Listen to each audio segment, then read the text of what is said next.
Today's episode is brought to you by Mazars. SoundCartel.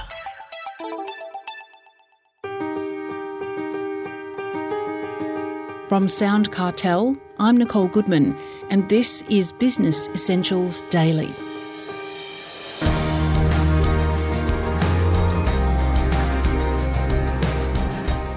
Although the worst of COVID is well behind us, the tailwinds are still blowing strong.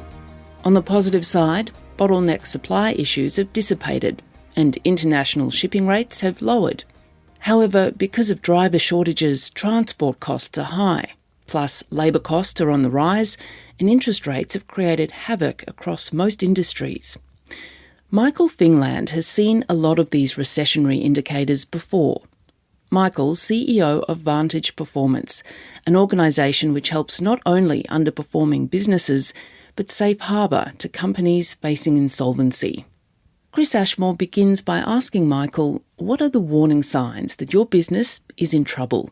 The typical ones are, your customers are taking a bit longer to pay you, you've got increasing creditor pressure, cash flow's getting tight, you're getting more regular questions from your financiers about trading conditions. Product returns start going up because what typically happens when a business is getting into a real financial crisis, the quality of the product being produced or service being delivered starts to decline. So you start getting more product returns or more requests for discounts off the invoice that you've given because overall productivity is declining and because the workforce is stressed. They're the first line of defence. Your staff know what's going on, even if management aren't telling them what profit or loss is each month and what the cash flow is saying.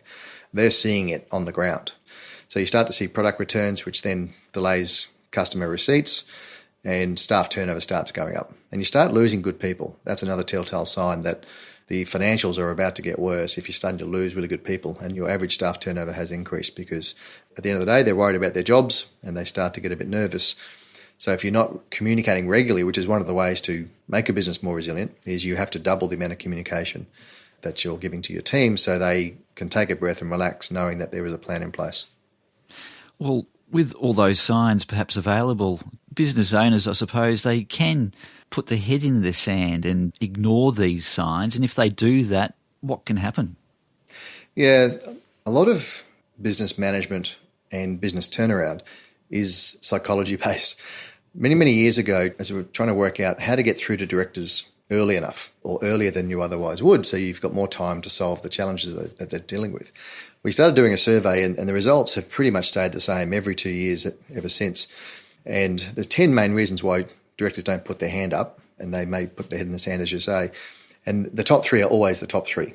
The other 7 sort of minor issues, but the big 3 are a level of overconfidence and self-belief. They genuinely believe they can solve it themselves. So that's not so much putting their head in the sand, but they just keep pushing on because they've gotten through a few scraps before, they back themselves to get through it, not knowing that they don't have that additional knowledge and skills that may be required. So that's the big one, overconfidence and self-belief. Then pride, ego, that's where they just can't bring themselves to say that they failed or that they don't know all the answers. And that's one of the biggest fallacies as a CEO. A CEO never knows all the answers and you can't know all the answers. So a really successful CEO is one that does invite different views, either internally or externally from the firm. And people don't expect you to know all the answers. But a lot of directors who don't know that assume that they're meant to know all the answers. So because they don't, they put their head in the sand. And then the other one is denial or delusion, which again is the head in the sand. They just can't cope with what comes by saying, I don't know the answer. So they're the 3 big ones that result in directors essentially not taking action earlier than they could have. And very quickly, you can get into a bit of a downward spiral. So as cash starts to become tighter, what they start doing is discounting their sales, dropping the price to try and generate cash, or cutting corners in the production process to save money. That causes product issues. So it becomes a bit of a downward spiral, and then you end up in a cash crunch, and then you're really now scrambling to maintain cash flow in a business now that's starting to decline because revenue is now coming off. So you can get into a tailspin, but there's always a way to save the business. It's just all about time. Well, what is that way to save the business? What can a business owner do to ensure that they don't get into trouble, or if they are in trouble, to turn it around? Yeah, there are a number of proven tools. So it's all about regular, quality, accurate information so you can make timely decisions and also be prepared to make those big decisions that might feel a bit uncomfortable. So some of those tools are, a rolling 13-week cash flow, which is effectively covers 90 to 100 days. And that's a typical working capital cycle for most businesses. So a cash flow out 1 week or 2 weeks doesn't really give you any, it's better than nothing, but it doesn't really give you any intel. A cash flow that is daily, weekly, rolling up into those 3 months gives you a full working capital cycle, so you can see what's coming ahead of you, and you can model a whole range of initiatives to help stabilise the business and see what the resulting impact will be if we nail these 50 things or 20 things. So rolling 13-week cash flow, a 3-way integrated forecast which maps out your profit, balance sheet and cash flow by month over the next 1 to 3 years. So that gives you more of a medium-term horizon. So again, you can model in what your turnaround plan is or the new strategy, and not only see how it's going to play out over the next 3 months, but also over the next 6 to 12, 18 months, which is really where your financiers are looking. That they want to know you can stabilise the business for the next 100 days, but it's really that medium-term horizon that will give them their comfort to continue supporting. So they're the two critical tools. The 100-day work plan is a typical project management tool where you're workshopping all of these initiatives to stabilise the business. They're captured. You've got someone who's accountable. You understand what the financial impact of all these changes are. And so you can relentlessly then project manage those initiatives through, so there's no surprises. And that's a big prerequisite of a successful turnaround is you have to develop a framework or an environment of no surprises, because you've got a whole range of stakeholders that you need to support you on the way through. Your existing staff, customers, suppliers, internal financiers that you're looking to bring to the table to provide additional funding. So you have to have an overarching new strategic plan, and we're big fans of one-page everything. One-page cash flow, one-page strat plan, one-page 100-day plan, because if it's on a page, that means you've distilled it down to the most critical things. And then it's a document that you can use and update regularly rather than a 30-page document that you might prepare once a year and it sits in the drawer. That's really useless, particularly in a very dynamic environment such as a business turnaround. But equally as important in a business that's growing super fast, because you need to stay nimble. So a one-page strat plan, the 30-minute cash flow, 3-way forecast, that 100-day plan, a regular stakeholder communication plan is critical. So when you meet with your financiers and you take them through what the plan is, you then want to agree what the cadence is of that interaction so that they're closing that confidence gap. So if you can give them the cash flow on a weekly basis, that 100-day plan in a dashboard sense, they can see all the initiatives that are progressing. That gives them comfort that you're progressing all these initiatives. And they know that each of these initiatives that you implement will have a 30, 60, 90-day time lag, and then they see them turn up in that 30-minute cash flow. So these are some of the common tools, but there's other ways and means to get out of that downward spiral, and that's looking at non-core assets to sell for cash. You can do a sale and leaseback of your property if you do own it. Most financiers will give you, if you've got those things in place that I mentioned, the 30-minute cash flow and 100-day plan, etc., they will give you a payment holiday on your equipment finance or your term loans or temporary extension of the overdraft because you've helped close that confidence gap and you're being proactive.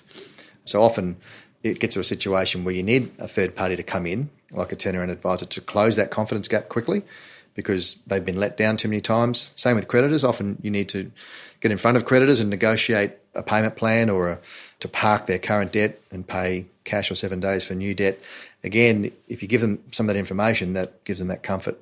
And in the absence of that information, they assume the worst. So that's why creditors close ranks. They stop giving you credit because they haven't been communicated to adequately. So all of those things provide that framework to stabilise the business for that first 100 days, and that gives you enough time to start making the big changes that you need to make. Very rarely, and I mean maybe 1 or 2% of the time, is there a temporary liquidity issue. Usually there's something fundamentally not wrong with the business, but you need to adapt to changing market conditions. It could be COVID, it could be a recession, it could be an industry going through a major disruptive event because some innovation. And one of the key parts of the model is that you need to come up with those 1 to 2 big changes in strategy to right the course. So it could be a significant rationalisation of your customer base or your product range because it's gotten too big and you're actually losing money on a lot of these products or customers. It could be that your overheads have blown out and you need to right-size the business. It could be that you need to orchestrate a merger with somebody else to get some critical mass. There's a whole range of those things, but you need to identify what those 1 to 2 big things are because, again, that will then infuse more confidence with those key stakeholders that you need to bring on board. That was Michael Fingland, CEO of Vantage Performance.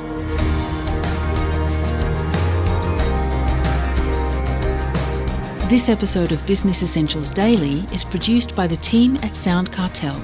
Thanks for listening. I'm Nicole Goodman. We'll bring you more B Daily tomorrow. Follow @BE Daily Podcast across social media and head to bedaily.com.au for more from the Business Essentials Daily Podcast. SoundCartel. This episode was brought to you by Mazars. To find out more, visit mazars.com.au. That's mazars.com.au.